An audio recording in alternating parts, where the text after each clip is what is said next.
Hi, I'm Brandy Beverly. Welcome to my tiny house. Been here since January. Still fitting myself into this house and getting used to the lifestyle. Working name for my house is Tiny Tumble. It's a tumbleweed model and from Platinum Cottages. And I don't know, I fell in love with it as soon as I looked inside the windows. So come on in, let's take a look.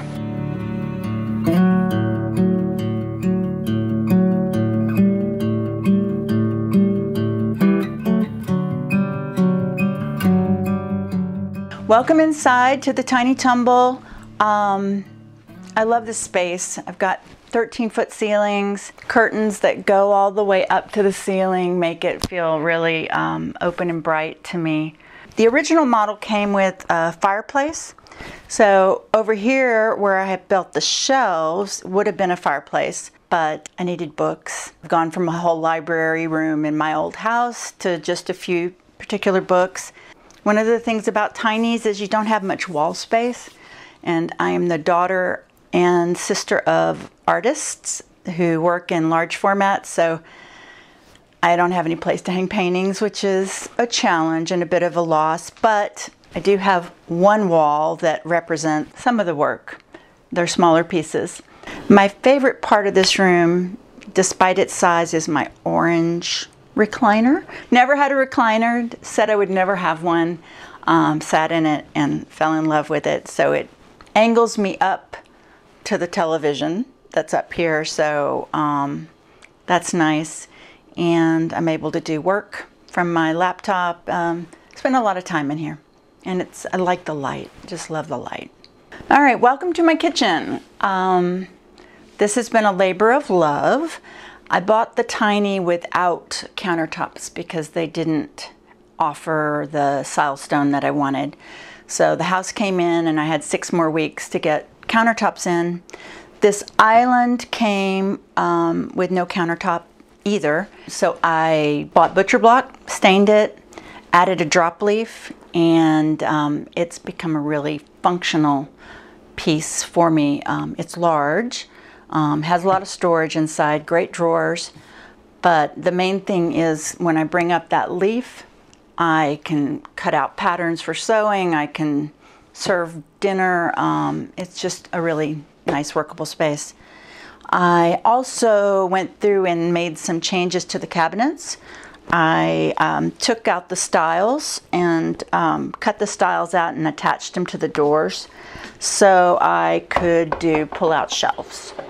And I'm a person who loves to cook, and I'm not quite yet ready to make the adjustment to just buying only for what's going to be cooked this week. I like to know that I can cook anything at any time.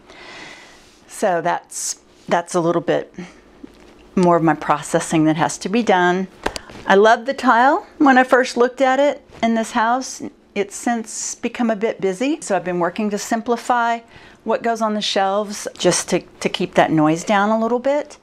I did go for full-size oven and stovetop, microwave. I went without a dishwasher, but I really needed the cabinet space. These cabinets are fairly well made. They're nice drawers that are very ample, but this space would be better served if it was a cabinet in my mind. There's just a lot of stuff out here, but that's cool.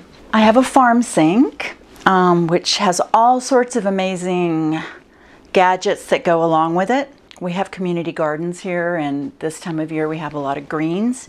So I'm harvesting mustard and greens and collards and kale and filling the sink up a couple times a week, and it's really nice to work with. It's the first time I've had just a single sink, and great if you're having to hand wash things all the time. Full-size refrigerator, important to me. It still feels small, but making it work, and it does have the indoor ice and water, which is really I like that. The refrigerator is full-size supposedly, but the shelves don't adjust. I did discover after purchasing that all of the appliances that were in the house were discontinued models. So they were warranted, but there was probably a reason they were discontinued. Just some very subtle design flaws.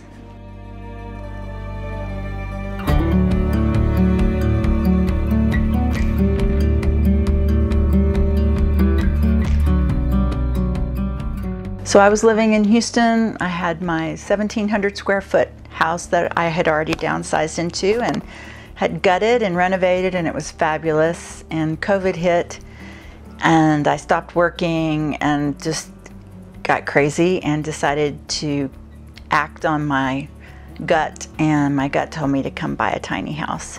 My tiny house is not on a piece of land, it's in a community, and that was very appealing to me. Another reason to go tiny for me was that I knew I'd be traveling a lot, and I needed to not have a place that required a lot of maintenance. I needed to be able to just get up and go.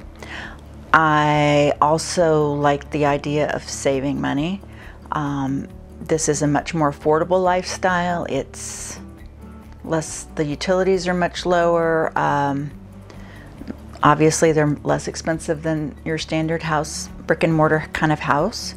But it was, for me, it's something I've just wanted to do for so long. And I wanted, while I was young enough to do the tiny house and have the multiple floors, I wanted to be able to do that. And it's just a very peaceful place.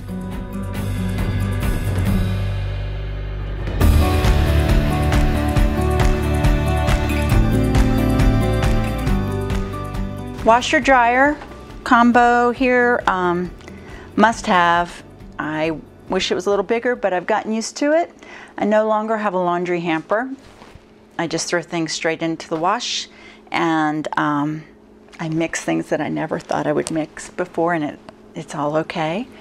I did have some dead space up here with no shelves, so I just did my best, made a little curtain and hide that stuff. Someday there'll be more elegant solution for that. But these are great. They are interesting in that they're not vented. The dryer is not vented, so you have water collects in here and you have to take that out and remove it pretty often. But other than that, they work fine. They're just tiny. So this is my bathroom. This room is probably one of the better designed rooms in the house.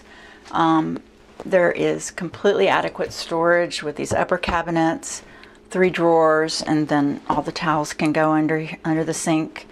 This too was custom. I put in an extra large sink just because I spent a lot of time here, and I added a medicine cabinet. I do have a little wall space in here for some artwork, which is nice. Nobody gets to see it but me. Tile shower, ceramic tile, good size. Again, the tile's a bit busy, so we're ready to do it again. I might change that. But it has a part of the ceiling that goes up, so you don't feel quite so cramped, because the ceilings, I'm under a loft here, so the ceiling is, I believe, 79 inches. And a little bit lower than average. I didn't get the laminate countertops. Had I gotten the laminate, they would have had something called a banjo shelf, which I really didn't like, and that was going all the way over in one curved piece. So I told them just to cut the cabinets off here, and we put in matching shelves that coordinate with the rest of the house. There are 2 doors for the bathroom. The one that heads straight out to the living room, and then there's a door that heads out into my bedroom / craft room. And in retrospect, and if I'd known that it was a possibility to eliminate one of those doors, I probably would have, because that's valuable wall space and someplace I could have hung a painting or had a closet. Welcome to the bedroom / craft room. I am not using it as a bedroom right now. Someday I probably will, but it easily fits a queen size bed and I've been told a king-size bed. I have still not skinnied down my clothes and my shoes near as much as I need to. So there's a lot of space in here dedicated to those items. And I also like to craft and paint. So I have quite a bit of storage room for all those items that are needed. I have 2 mini splits in the house, one in this room and then one up on the 2nd floor. So this room could be completely closed off and just use one, which would be nice eventually. This model came with a closet that had a barn door on it, but having a barn door here that closes over here and not being able to reach into a closet, it was just not workable. So I asked them to eliminate the closet and just did a wall system myself, and so that works pretty well for me. I have the control to my water heater over here. I have a tankless water heater, and that is really nice. Pretty much hot water on demand. Doesn't get very hot, but it's just fine. Again, get used to things. I have room for a desk when people come to visit. This desk pushes against the wall, and there in my closet is a bed that just magically opens up on legs, and it's a full-size bed for my guests. So that is a good thing to have. One thing about a tiny is you don't have near as many people over. Can't entertain quite as much as I used to. You'd like to have friends come up for the weekend, but there's really not a lot of place for people to stay. So that's one of the little downsides. Over here, I made myself another shoe area, so just a matching shelf to that was in the craft room, and just made some curtains to go over, and I can shove a bunch of shoes in there, which is great. This is a pretty good multifunction room. It also leads out onto the back deck, which is one of my favorite places to be.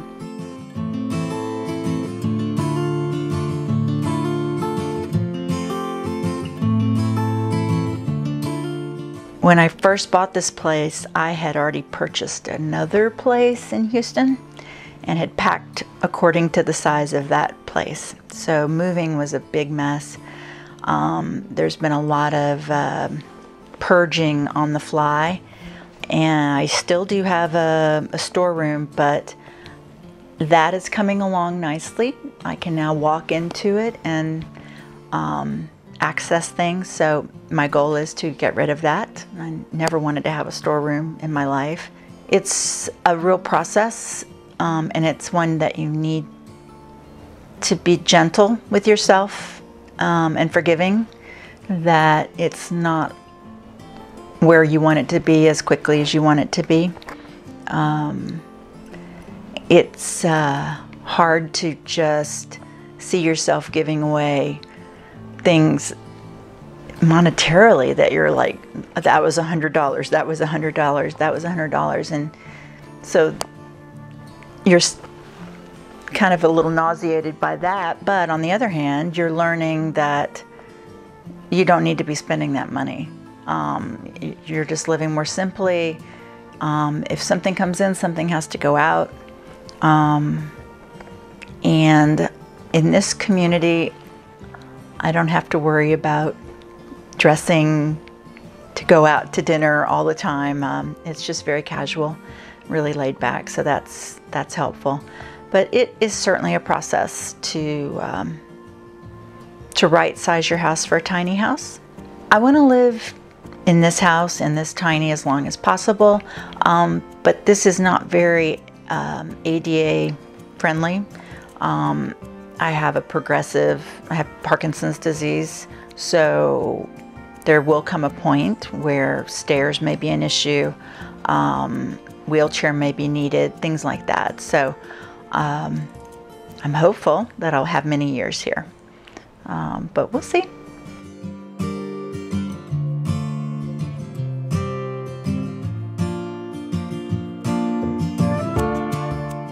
Just like many of the newer tiny homes, the stairs have storage built into them, which is really handy.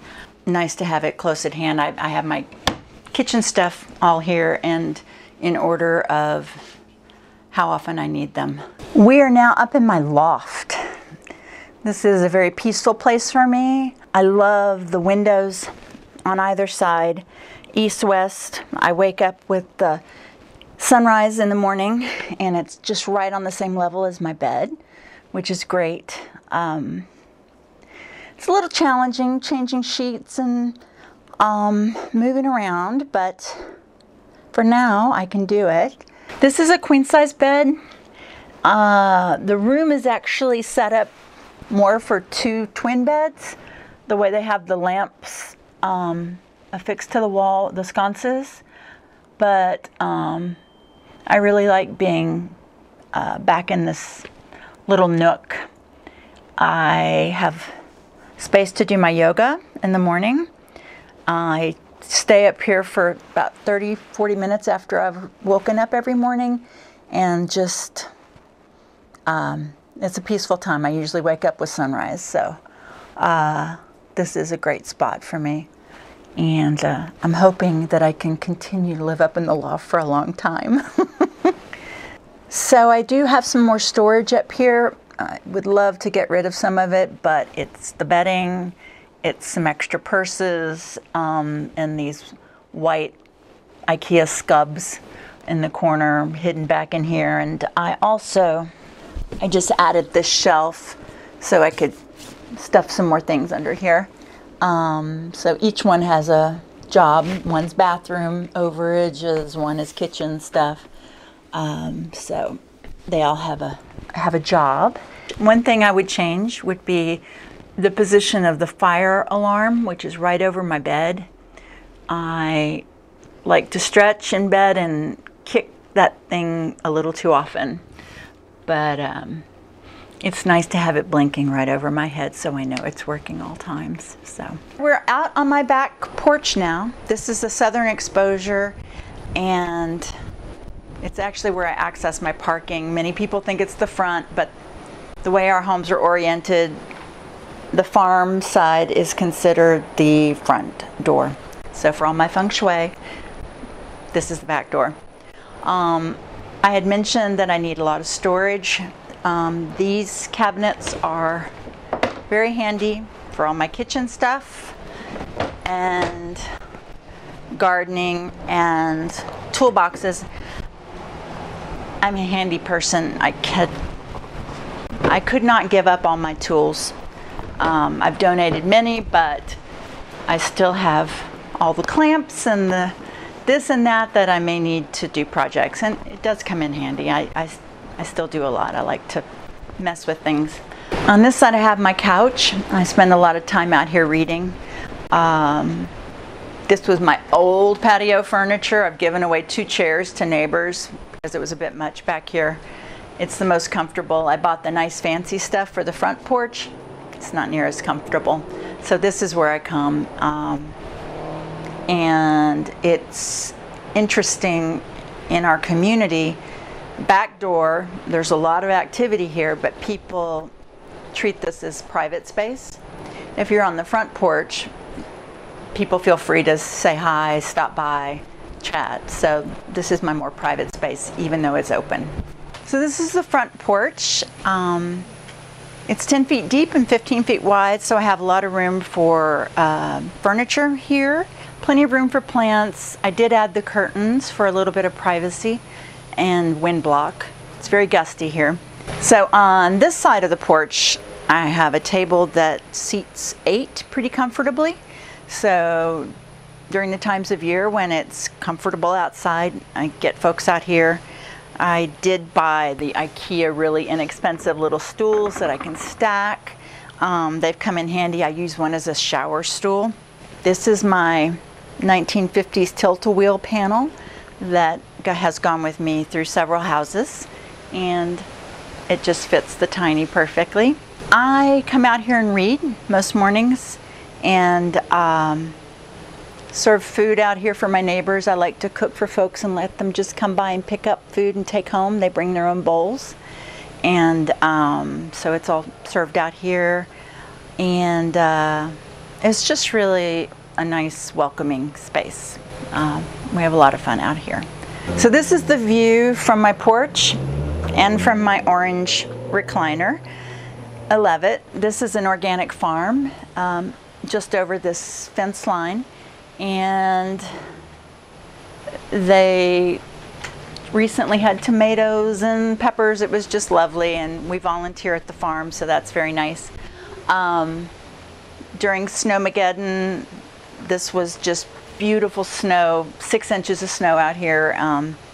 It was really lovely. This is the whole reason for the season, the farm.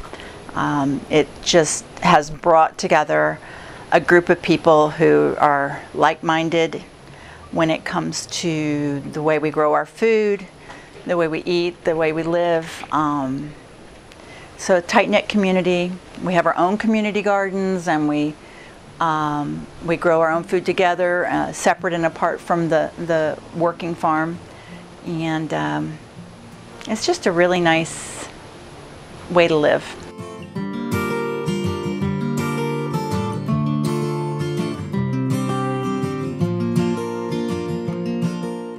So I retired early in COVID, January, the year COVID hit. And so I'm trying to figure out what to do with my time. I enjoy crafting, but I mostly love to travel. And traveling gives you an excuse not to get involved in a hobby. So I have a lot of interests, and the more I'm home, the more I make this place my home, the more the creative juices flow. I'm building up an inventory of necklaces right now to sell at a craft fair. I never would have thought I would have done that, but it's really fun, and it's a nice outlet, and it's a good thing to do with a tiny. I do a lot of cooking. I love to cook. Nothing makes me happier than feeding people. So I feed my neighbors. I regularly have folks come and grab food, and it makes me happy. I do want to thank you for coming. It's been nice to go through the process of reflecting on what I like and what I don't like about tiny living. What makes me happy about it, the things that I mourn, like losing artwork or space for artwork, things like that. But it's been a great experience. It feels like I'm official now, so that's great.